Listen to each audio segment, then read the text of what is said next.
Oh, no, sorry, I was checking.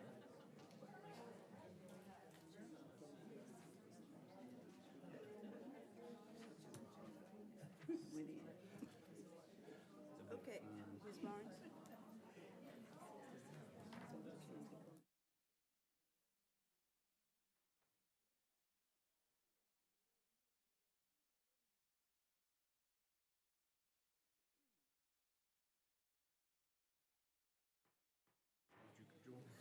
Good evening. I'd like to call this meeting of the Wilson County Board of Education to order for October 16th, 2023. Members of the community and the board, this meeting is being televised on Spectrum and Green Light Channel 22 and live streamed through the Wilson County Schools YouTube channel. The public can also view the meeting through links on the Wilson County Schools Facebook, Instagram, and Twitter pages, and the Wilson County Schools website. Members of the board, what is your pleasure in regards to the approval of the agenda? Madam Chair, Mrs. Powell? I move we approve the agenda for the October 16th, 2023 Wilson County Board of Education meeting. Second. It has been moved by Mrs. Powell, seconded by Mr. Breen, that the agenda for the October 16th, 2023 meeting of the Wilson County Board of Education be approved. Is there any discussion? Hearing none, all in favor of the motion, let it be known by the sign of aye. Aye. Those opposed, nay. Let the record reflect that the motion carries unanimously. Mr. Mercer, if you would lead us in the Pledge of Allegiance to be followed by a moment of silence, please. I pledge allegiance to the flag of the United States of America and to the republic for which it stands, one nation, under God, indivisible, with liberty and justice for all.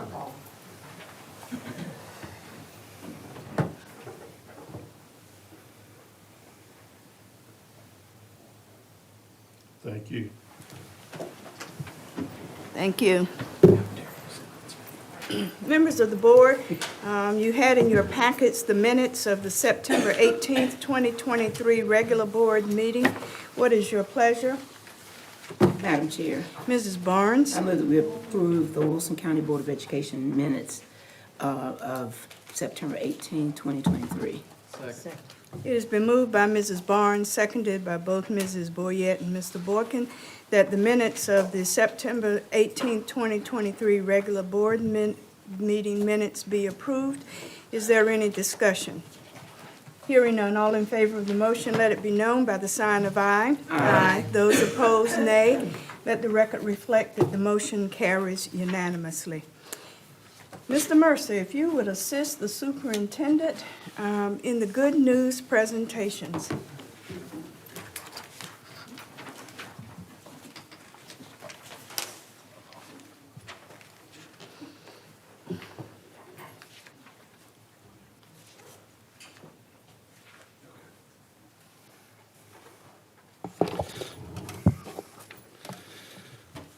Madam Chair, board members, audience members, we've got several really impressive recognitions tonight for our Good News Awards.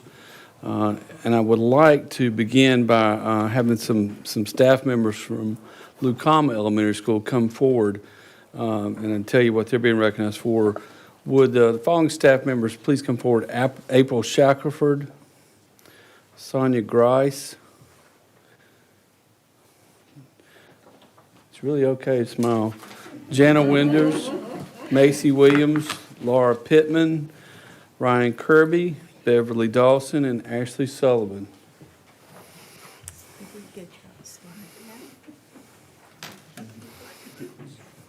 We're good at giving directions. We were teachers. Yeah. We're probably worth Man, that's a tough crowd. Mr. Curtis.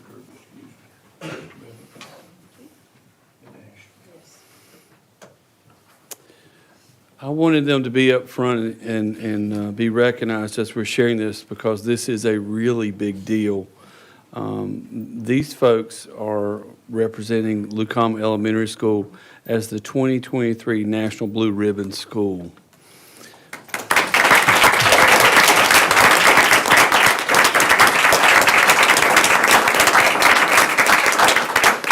So Lucama was recognized for their blue ribbon status, and they're one of only 353 schools in the nation. That is a big deal. And one of only 8 schools in the state. I'm going to say that again, one of only 353 schools in the nation. So the work they've done is incredible. This recognition is a result of an incredible team, and so we've got a few of the team superstars with us here tonight. Each of these staff members played a vital role in completing the application process for the award and spent countless hours collecting data and revising the application. You know, applications are so much fun, and there's nothing like pulling data together, so I'm sure they had a blast. But that's a big deal, and it's a very difficult and challenging process, so they're the ones who made it happen. But a National Blue Ribbon Award is the highest honor presented to schools by the U.S. Department of Education. The award indicates that a school is producing outstanding results for all students, has demonstrated consistent excellence, and made progress in closing gaps in student achievement. Lucama was recognized in the exemplary high-performing school category for being among the state's top-performing schools, which we knew that, but we've now got another indicator of it, but this is an even bigger recognition. The U.S. Department of Education will formally recognize Lucama and the other Blue Ribbon School winners at an award ceremony in November in Washington, D.C. So we want to congratulate the staff members who worked on it and really pulled together here tonight, as well as all the staff and the students and families at Lucama for their prestigious and well-deserved recognition, one of 353, one of 8 in the state, and it's very deserving, and we're very proud of you, so congratulations.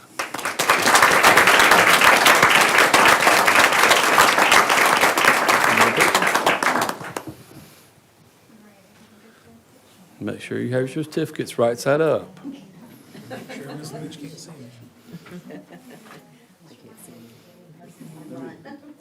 in the back, if you don't mind. If you don't mind.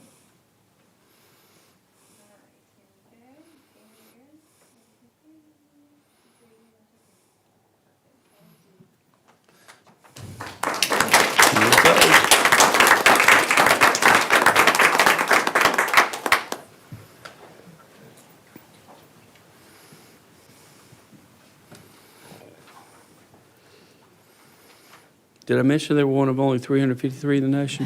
How many in the state? One of only 8 in the state, just so I know. Okay, just want to make sure I got that across. And this time I'd like to ask Olivia Honeycutt to come forward, please. I saw her at the back, I believe. Hey, Olivia. Hearn Elementary STEM facilitator Olivia Honeycutt was selected as a recipient of the District Outstanding Science Teacher Award from the North Carolina Science Teachers Association. And she will be officially recognized at the association's Professional Development Institute Conference that will be held November 2nd and 3rd in Winston-Salem. Hearn Elementary Principal Byron Bullock shared, and I saw Byron back there, "I'm impressed with Ms. Honeycutt's efforts to develop our STEM program at Hearn. She keeps students engaged and supports them as they develop their STEM skills. She has a very positive rapport with the students, and they love her." District STEM Coordinator Christine Mitchell echoed Mr. Bullock's praise and shared that Ms. Honeycutt's creative approach to learning allows her to impact every single one of her students. She's a true advocate of STEM education. We're here to applaud Ms. Honeycutt for this recognition, the great work she does every day at Hearn Elementary. She is the District Outstanding Science Teacher Award winner from the North Carolina Science Teachers Association. And I think also I saw her proud mom at the back. You may also recognize Ms. Sharon Honeycutt, the principal at Jones Elementary. So that's a shameless plug for the family. But Olivia, we're very proud of you and know you'll enjoy your trip to beautiful Winston-Salem, but congratulations on your recognition. It's very much deserved.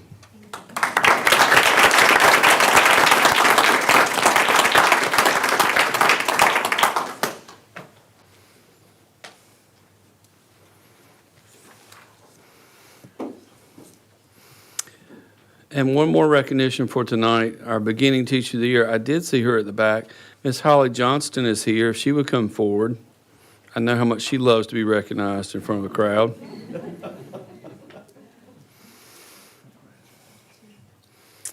Let me tell you about Holly. Rock Ridge Elementary kindergarten teacher Holly Johnston was recently selected as the Wilson County Schools nominee for the North Carolina Center for the Advancement of Teaching Beginning Teacher of the Year Award. The award recognizes teachers who have successfully completed their first year of teaching and show promise as excellent teachers and education leaders, which Ms. Johnston truly does. She will now advance to the regional competition and hopes to be named the state's Beginning Teacher of the Year. Ms. Johnson is in her second year of teaching, and she's a wonderful kindergarten teacher. I think we caught her off guard when we went out there. Several of our district leaders surprised her a few weeks ago at Rock Ridge, and we got to see her interacting with her students, and they are really excited for her as well. So we want to congratulate you again on this well-deserved recognition, and we know you represent us well, but it's very deserving, and we're glad to have you here in Wilson. So congratulations, Holly.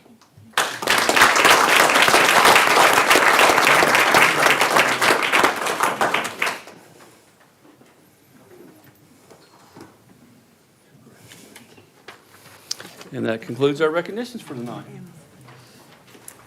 Thank you so much. Good news is always much appreciated, and I think that we sometimes don't share our good news often enough. So thank you and congratulations to each of our recipients tonight.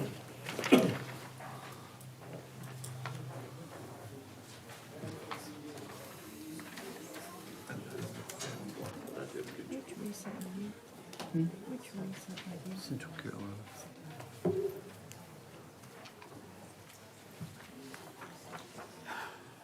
Under the chairman's report,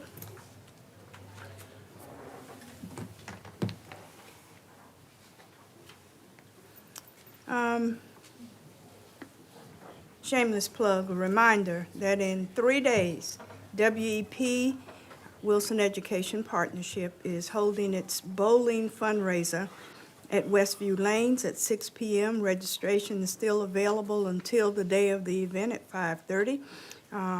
For any teams that are interested and still have not signed up, there's a $150 registration fee that covers the games, the shoes, pizza, and soda.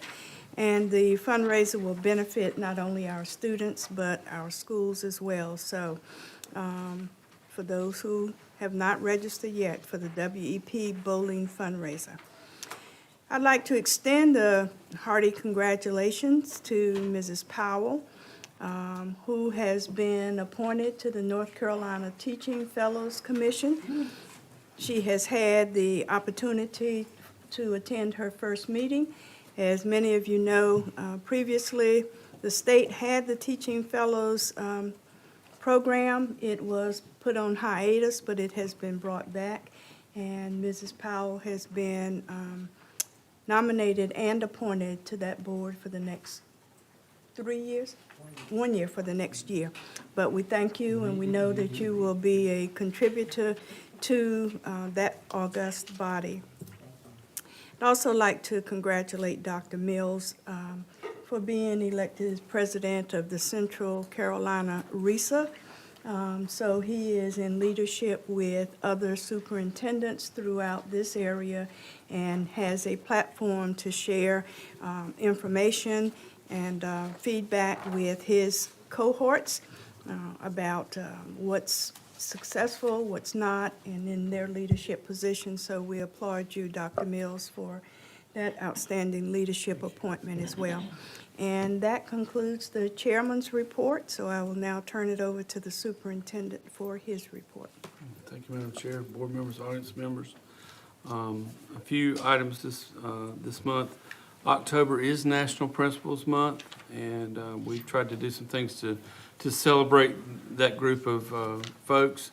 And I wanted to take a moment to thank them publicly and recognize the awesome group that we have of principals that make a difference every day, the things that you see and the things that you don't see. I do love them most days, just like they love me most days, I hope.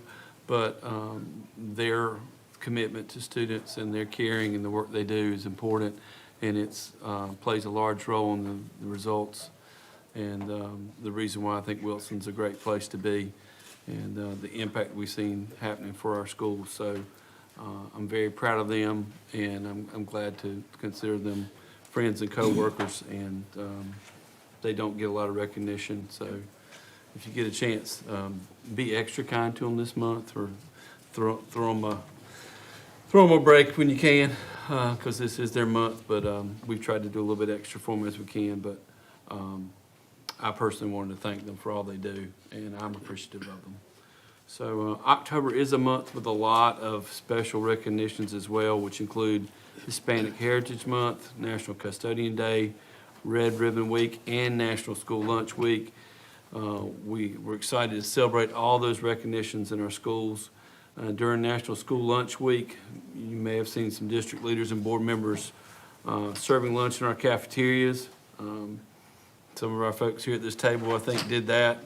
I hope that y'all followed the guidelines for safe serve and followed all rules and regulations therein. I didn't get any complaints, so I think you did a good job. Dr. Beans, Yes, ma'am. could I please interrupt to say hairnet was used? Okay, very good. I was concerned. And I have photos to prove. You do. We'll take those photos and we'll use those. But we really appreciate the hard work of our school nutrition staff members. If you spend any time in that role with those folks, you know what a difference they make and the work they put in. So I know some people help with that.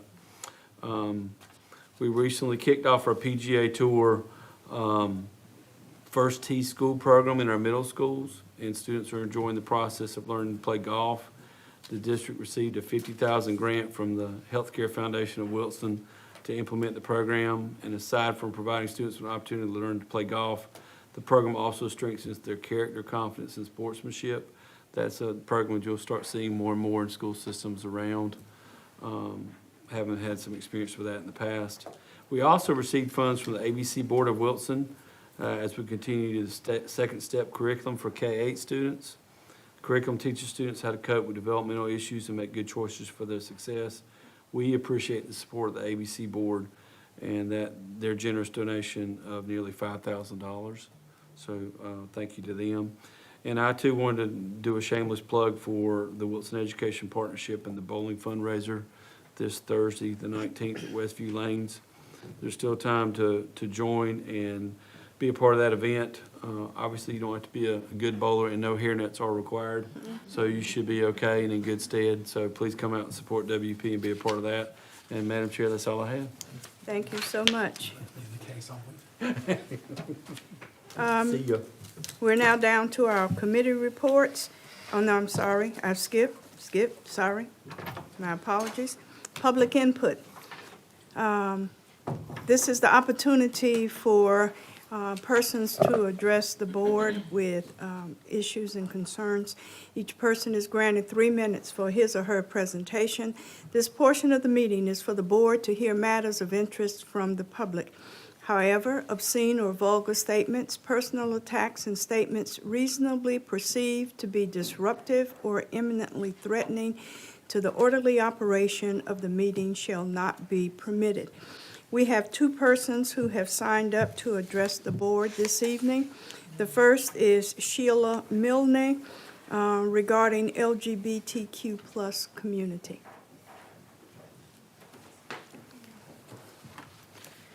Good evening. My name is Sheila Milne, and Wilson has been my home for 37 years.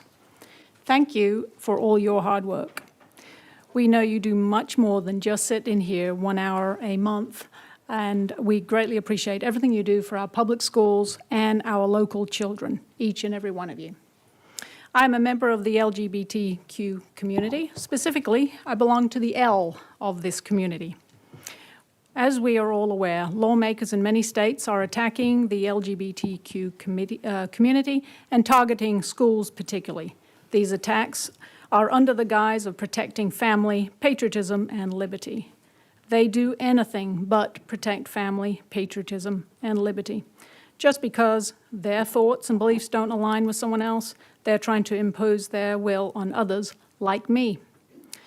These same groups have used similar scare tactics and non-factual data to fight against marriage equality. They would say, it will ruin the sanctity of marriage. And there already was a 50% divorce rate, according to the American Psychological Association. Or it will hurt children. Both are wrong.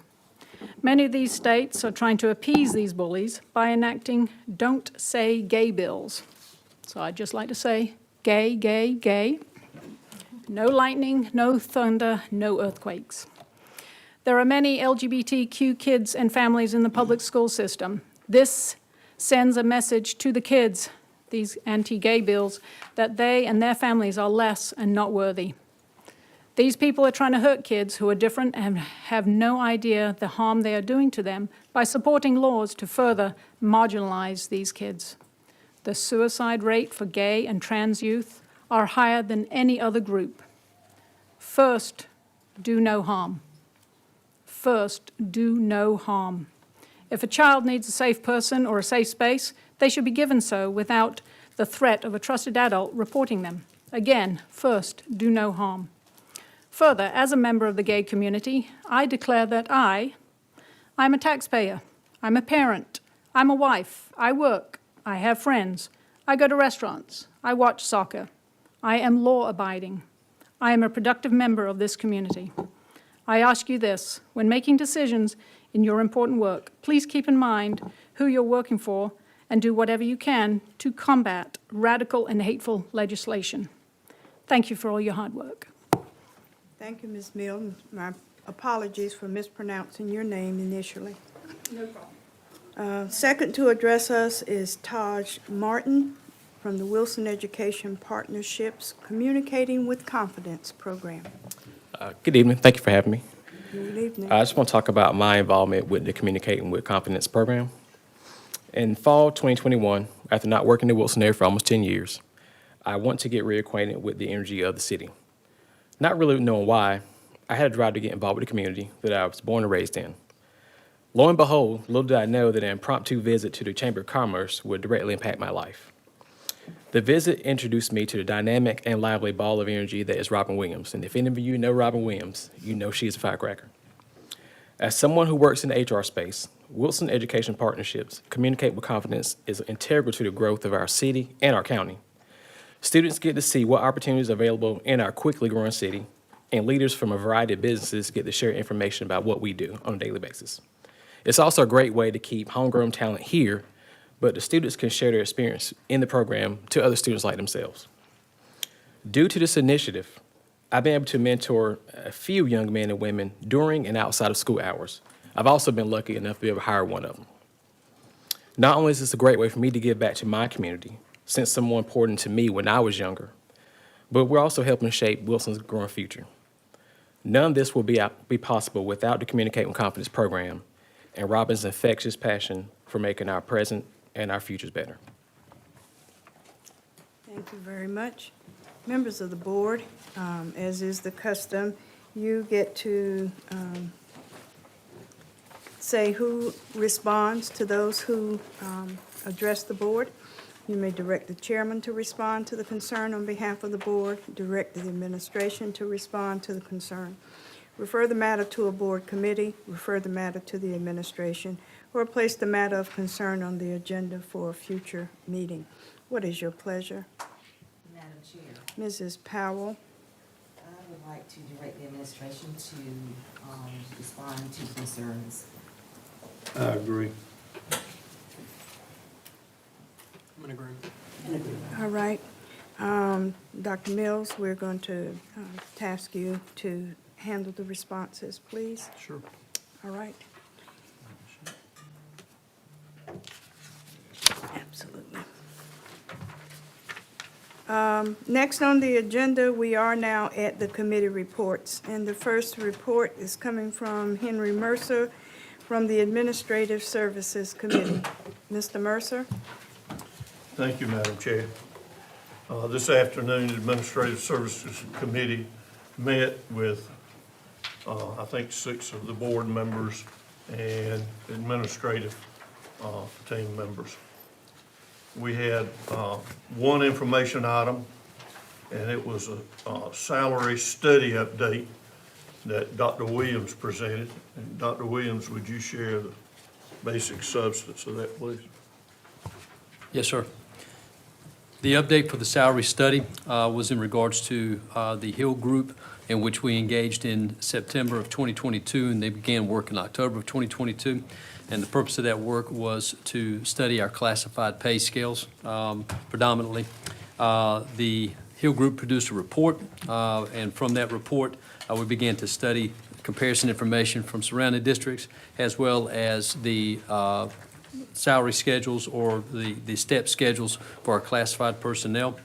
From that time, with raises that had been in the budget, one of the things that we wanted to address right away was any salary compression that took place in regards to supervisors and those that they're supervising in the classified departments.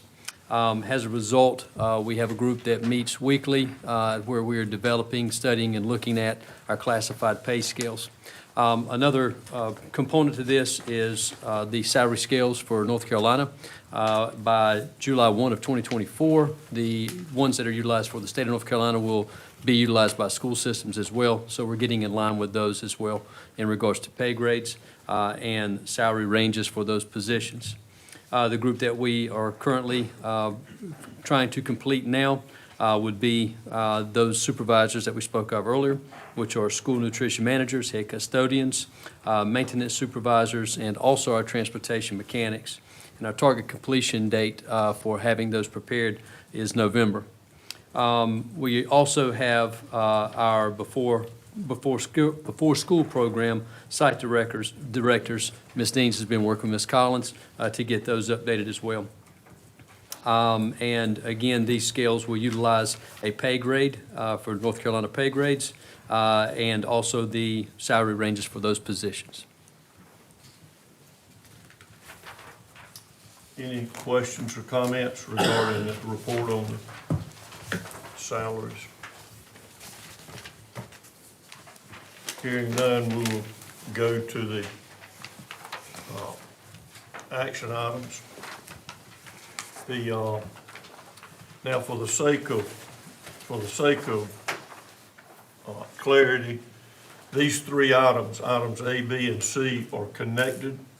So I'd like to present them and then discuss them, and then we'll have I'll make a motion on each one individually.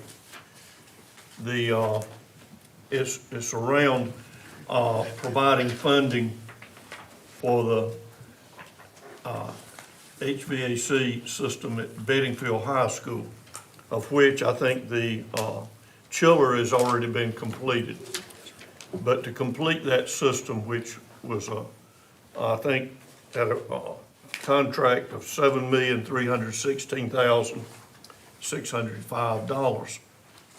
And to manage this, administration is recommending that we take the remaining, or the Public School Building Repair and Renovation Fund project, which is the current available from that is $816,605.41, and with an additional $500,000 available in the 23-24 fiscal year.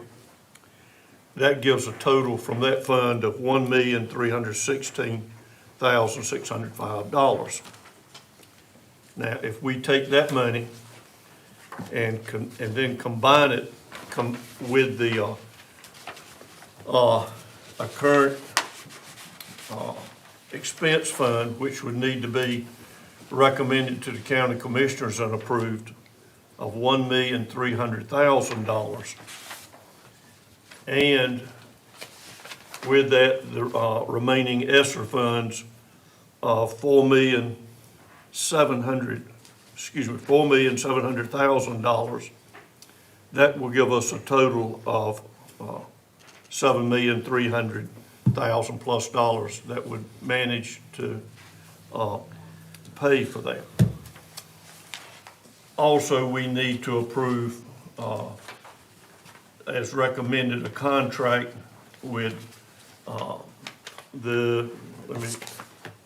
it's Allred Mechanical to provide that, which their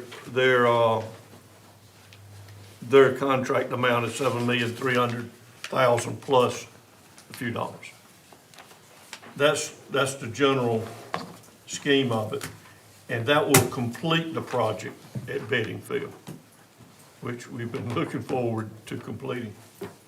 Now, members of the board and those that were present, most of you were, do you have any comments of clarification or addition, or anyone have questions? Mr. Mercer? Yes, sir. Why might we just make the note that the North Carolina Public School Building Repair and Renovation Fund is lottery money? Just so that it's clear, because everybody might not know what it is. And help me understand, because you asked a question and it was included in the response, and Dr. Williams, I think originally we had thought of spending that money on auditoriums. Well, we had spitballed doing auditoriums, And and then we went to culinary at Bedingfield, That's correct. and now it's going to the, so this is the ending point of where we think it needs to be, or it's recommended to be. The monies cannot be used for auditoriums and vestibules because it has to be for classroom renovations or repairs or core systems of the building for which this would be eligible. So that was one of the things that we had to look at in using those funds. So it does meet the requirements for the eligibility. It does come from lottery funding as well as the needs-based funding and is another fund source that provides from the lottery funds as well. So it is an approved expense to request those funds, and we anticipate receiving additional funds over the next year as well beyond this year. But the funds that were being asked for and asked to be approved are dealing with the final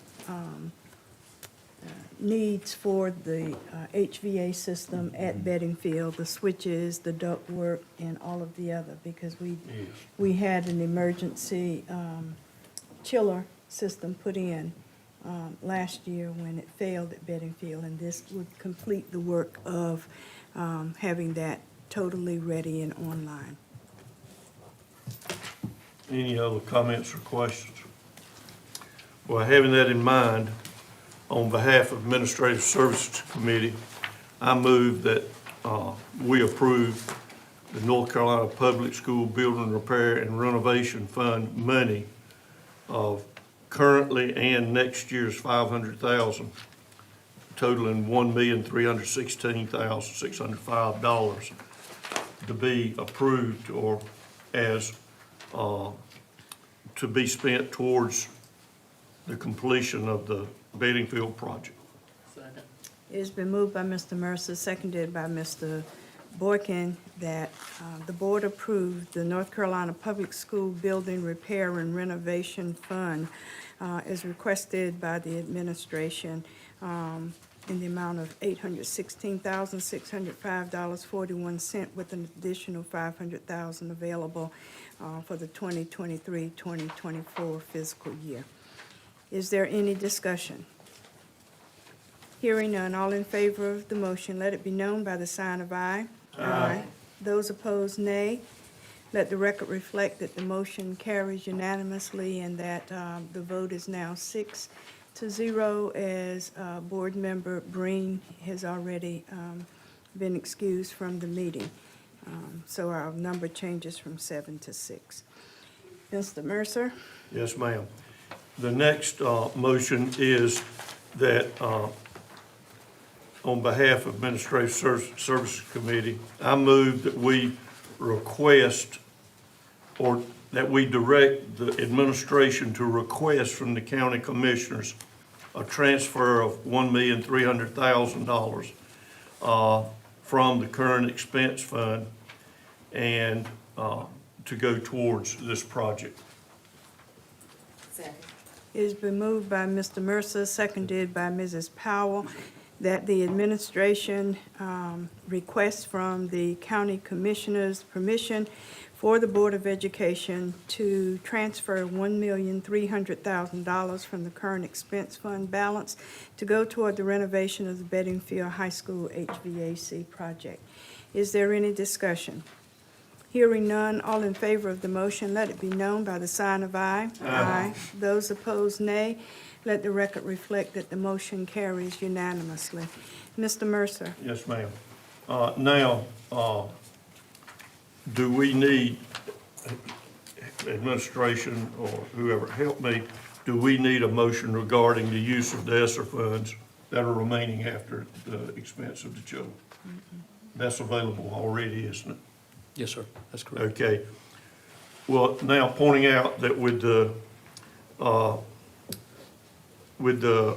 approval of the North Carolina Public School Building Repair and Renovation Fund, and hoping and expecting that the county commissioners will approve the transfer of the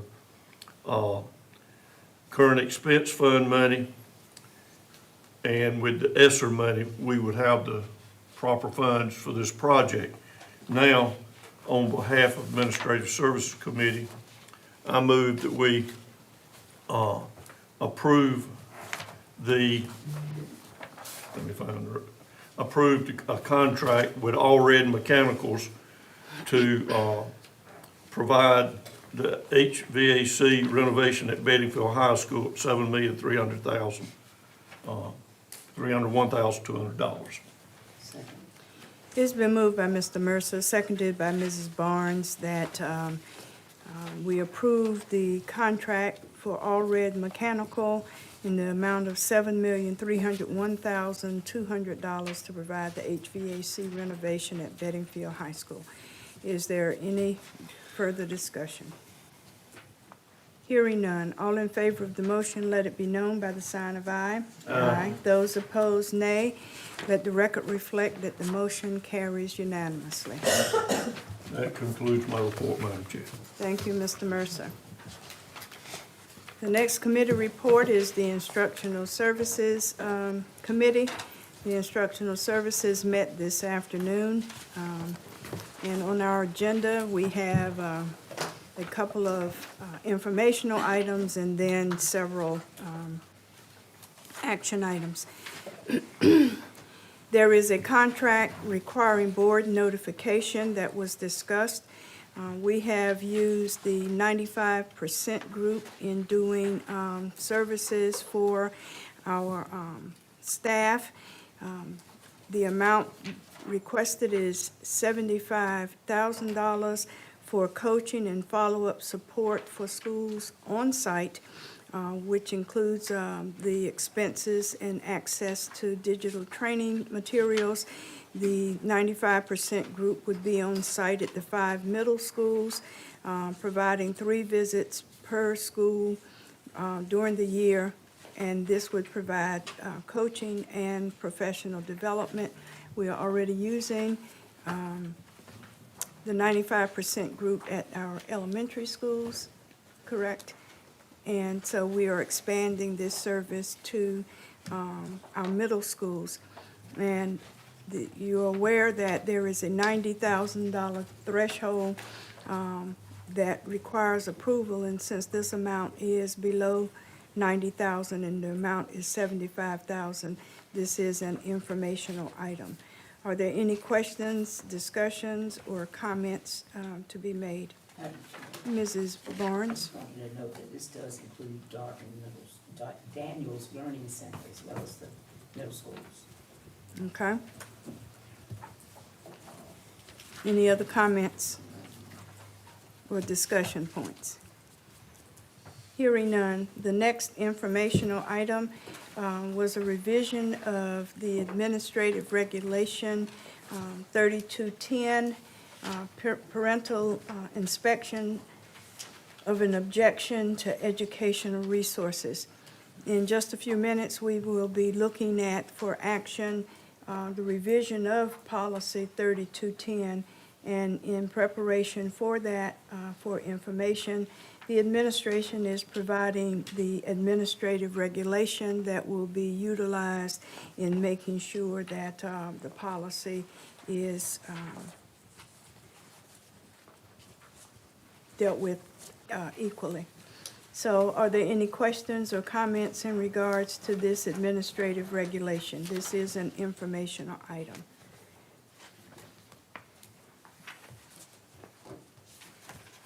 Hearing none, we're going to move to the action items, and Mr. Vice Chair, I'm going to turn the meeting over to you, as I will be making motions to be carried. Yes, ma'am. As part of the meeting this afternoon, we had discussion on the revision of certain policies. Each of these policies came to us at last month's meeting as a first read, and per policy, it comes to us for a second read and approval.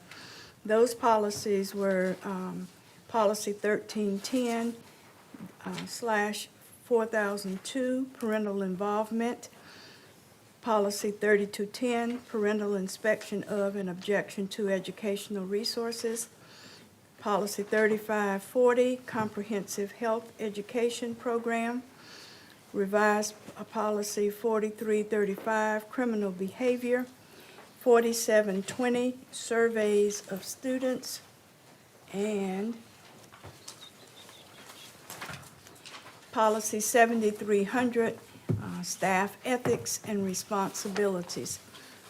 There were a couple of points and questions that were raised that were referred to our legal counsel for clarification, and having received no further input on those, Ms. Cornetta, there was a question.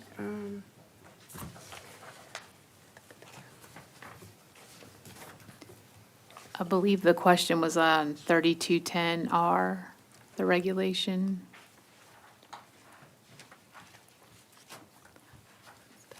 On line 77. Line 77, Yes. yes.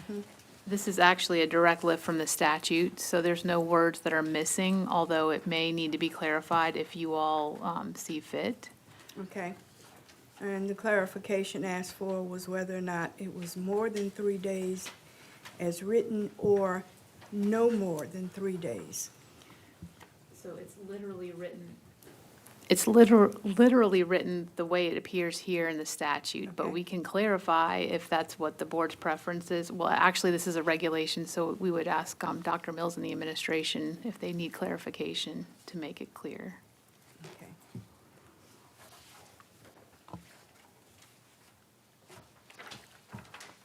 Clarification called for, Dr. Mills? Sounds like it. Okay.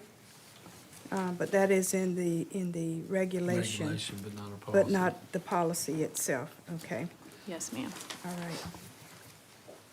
Question was also raised, again, I think Mrs. Boyette raised the question, was that in regard to the regulation or the policy? Mrs. Boyette, in regards to? Okay, 1310. so in policy 1310, line 279. 270 something. 279,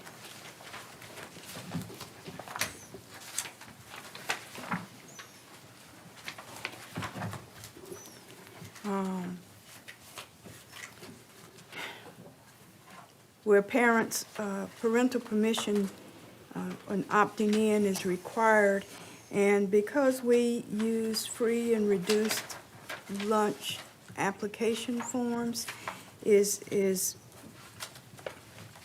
that going to be an issue that is going to impact us in terms of services that we provide in the tier that we are currently in, as we now have no requirement for free lunch for all of our students, but would that change be an issue for us?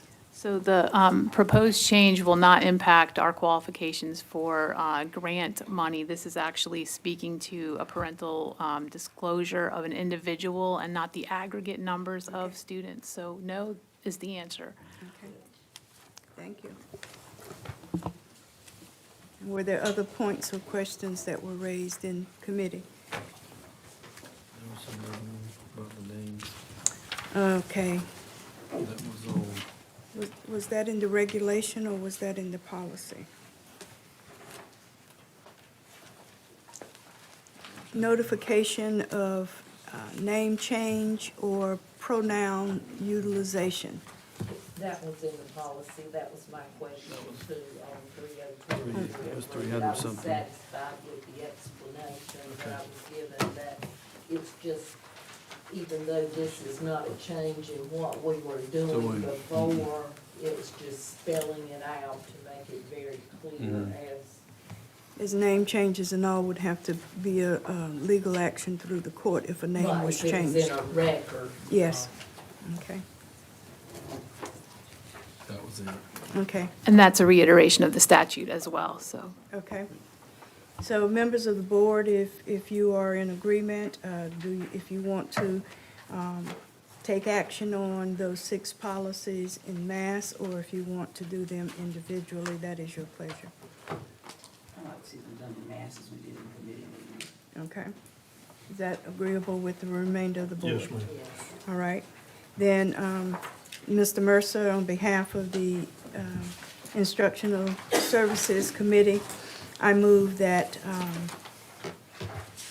the board approve the revision of policies 1310-402, 4002, parental involvement, 3210, parental inspection of and objection to educational resources, 3540, comprehensive health education program, 4335, criminal behavior, 4720, surveys of students, and 7300, staff ethics and responsibilities.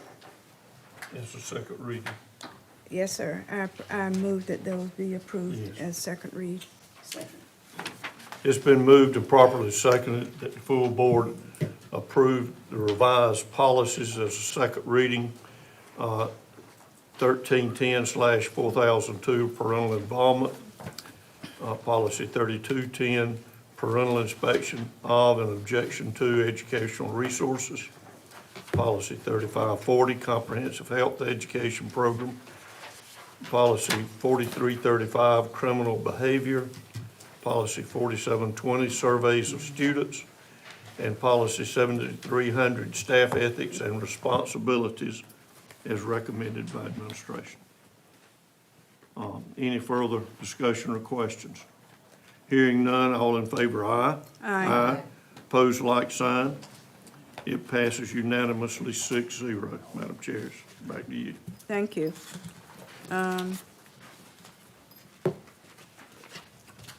Mrs. Barnes? Madam Chair, I move that the Wilson County Board of Education go into closed session to consider confidential personnel matters as provided in North Carolina General Statutes 143-318.11A1 and 6, and 115C-319 through 321, to consider confidential student matters as provided in North Carolina General Statutes 143-318.11A1 and North Carolina General Statutes 115C-402, and the Family Educational Rights and Privacy Act 20 U.S.C. 1232G, to review and adopt the school safety components of the school improvement plans as provided in North Carolina General Statutes 143-318.11A8 and North Carolina General Statutes 115C-105.27CL, to establish or give instructions concerning the Board of Education's negotiating positions concerning the potential acquisition and or lease of real property as provided in North Carolina General Statutes 143-311.11A, 318.11A5, to consult with the Board of Education attorney and preserve the attorney-client privilege as provided in North Carolina General Statutes 143-318.11A3, and to discuss the handling of TH versus Wilson County Board of Education, 23 EDC 04099. Second. It has been moved by Mrs. Barnes, seconded by Mrs. Boyette, that the Wilson County Board of Education go into closed session to consider confidential personnel matters as provided in North Carolina General Statutes 143-318.11A1 and 6, and 115C-319 through 321. To consider confidential student matters as provided in North Carolina General Statutes 143-318.11A1 and North Carolina General Statutes 115C-402, and the Family Educational Rights and Privacy Act 20, United States Code 1232G, to review and adopt the school safety components of school improvement plans as provided in North Carolina General Statutes 143-318.11A8 and North Carolina General Statutes 115C-105.27C1, to establish or give instructions concerning the Board of Education's negotiating position concerning a potential acquisition and/or lease of real property as provided in North Carolina General Statutes 143-318.11A5, to consult with the Board of Education attorney and preserve the attorney-client privilege as provided in North Carolina General Statutes 143-318.11A3, and to discuss the handling of TH versus Wilson County Board of Education, 23 EDC 04099. Is there any discussion? Hearing none. All in favor of the motion, let it be known by the sign of aye. Aye. Those opposed, nay. Let the record reflect that the motion carries unanimously. We are now adjourned to closed session.